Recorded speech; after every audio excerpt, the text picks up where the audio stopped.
All right, let's just dive right into it. Welcome back to The Explainer. Today, we're unpacking a situation I think literally every single one of us has experienced at least once, the absolute pure chaos of a family travel day.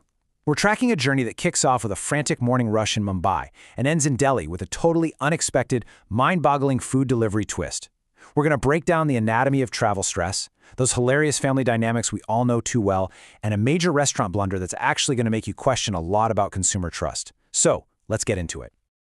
Just imagine the sheer panic behind this quote, "But I ordered paneer. Look at what arrived." You've traveled all day, you are literally starving, you order a vegetarian paneer salad, you pop open that box, and boom, it's meat. This shocking mix-up is actually the climax of today's explainer. But to really feel the frustration of this moment, we need to hit rewind. We got to see exactly how this whole chaotic day actually started. Section 1. The Mumbai Morning Rush.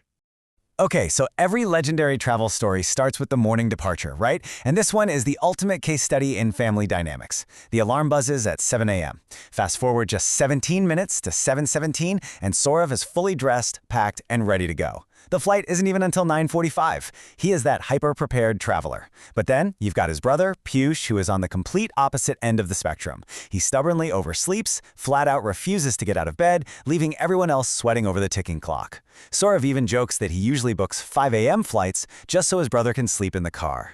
But man, even with a cushy 9:45 a.m. departure, just getting everyone moving is a total uphill battle. Now, to make things even more complicated, add this very specific, very heavy number into the mix. 3. The family isn't just lugging around their normal suitcases. Oh no, they're dragging exactly 3 massive, heavy boxes of special Mumbai mangoes. They bought them because, well, they're a regional specialty. But can you imagine? Carrying 3 bulky boxes of fruit while trying to wake up a sleeping teenager and scramble to an airport? It just adds this perfectly absurd, incredibly cumbersome layer to their whole travel load. Which brings us to Section 2, chaotic airport mishaps. So, the morning rush at the hotel, yeah, that was literally just the warm-up. As soon as they hit the Mumbai airport, which, incredibly, was only a 1-minute drive from their hotel, the stress just instantly levels up.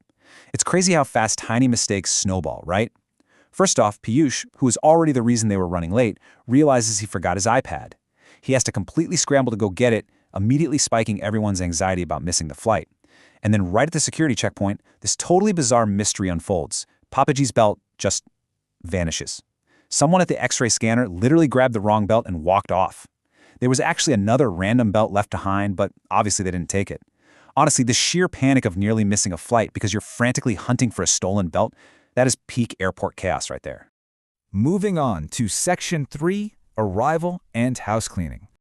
Okay, so they somehow survive the airport, touch down in Delhi, and finally make it home.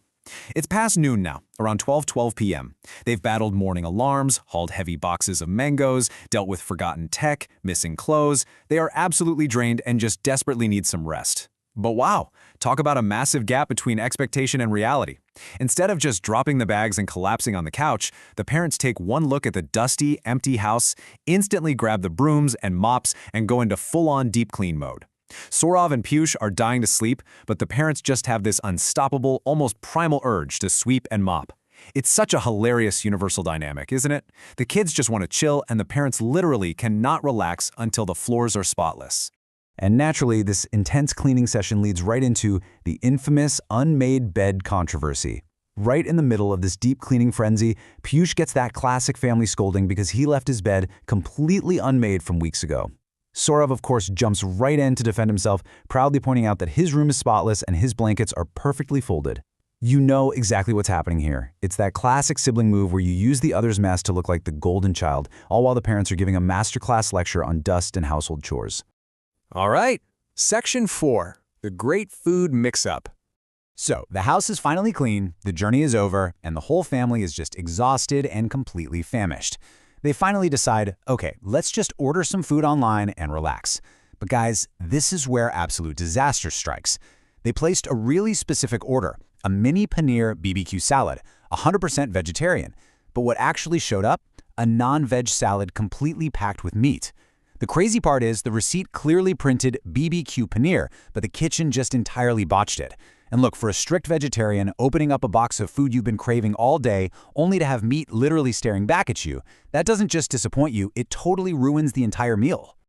But the reason this is such a big deal goes way beyond just a simple, whoops, wrong order situation. It instantly raises a massive, entirely valid question. Are the exact same oil and hands being used for both veg and non-veg food? Boom. The narrative shifts right there. We go from a basic customer service complaint to a really serious concern about kitchen hygiene and cross-contamination. Because think about it, why is this so deeply unsettling? Well, if a restaurant is careless enough to toss meat into a box clearly labeled paneer, what else are they being careless about behind those closed kitchen doors? You've got the immediate glaring fear of cooks just using unwashed hands across completely different food stations. And for vegetarians, there is the genuinely terrifying thought that their paneer might be deep fried in the exact same oil they just used to fry chicken. It's like a domino effect. This single careless error causes an immediate, total loss of consumer trust in that kitchen's entire process. It really shines a spotlight on the hidden risks we're all taking whenever we order food with strict dietary boundaries. And finally, Section 5, the final resolution. So, how exactly does a wildly frustrating day like this actually wrap up? Well, first, they get on the phone with the restaurant. The staff profusely apologizes for the massive error, chalking it up to a kitchen mix-up. Second, the restaurant scrambles to deliver the correct paneer salad. But honestly, by the time dinner rolls around, the family is so completely drained and, let's be real, probably a little suspicious of fancy takeout at this point, that they move to step 3. They just eat simple, safe, home-style dal roti. Isn't that just the ultimate irony, going through all that ordering stress just to end up eating dal roti? And finally, step 4, they crash early. Because plot twist, the travel actually isn't over. They have to wake up at 4 a.m. the very next morning for a massive drive to their home in Haldwani. Sourav actually sums up the entire ordeal with this incredibly candid reflection. He says, "I usually don't get angry, but when you're hungry and this happens, it feels bad." And honestly, isn't that just the truest statement ever? It really grounds this whole explainer in such a universal human emotion. Because when you stack up travel fatigue, family stress, and then being fully hangry, hungry and angry, a food mix-up isn't just an inconvenience anymore. It feels like a genuine breaking point. Which leaves us with this final, really provocative thought to chew on today.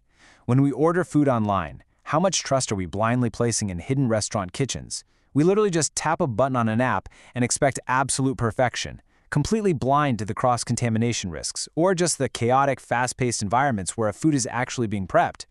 Kind of makes you rethink that next takeout order, doesn't it? Well, thank you so much for joining me on this explainer. I really hope the structured look at a hilariously chaotic travel day gave you a few laughs and maybe some serious food for thought. Keep questioning, keep learning, and I'll catch you on the next one.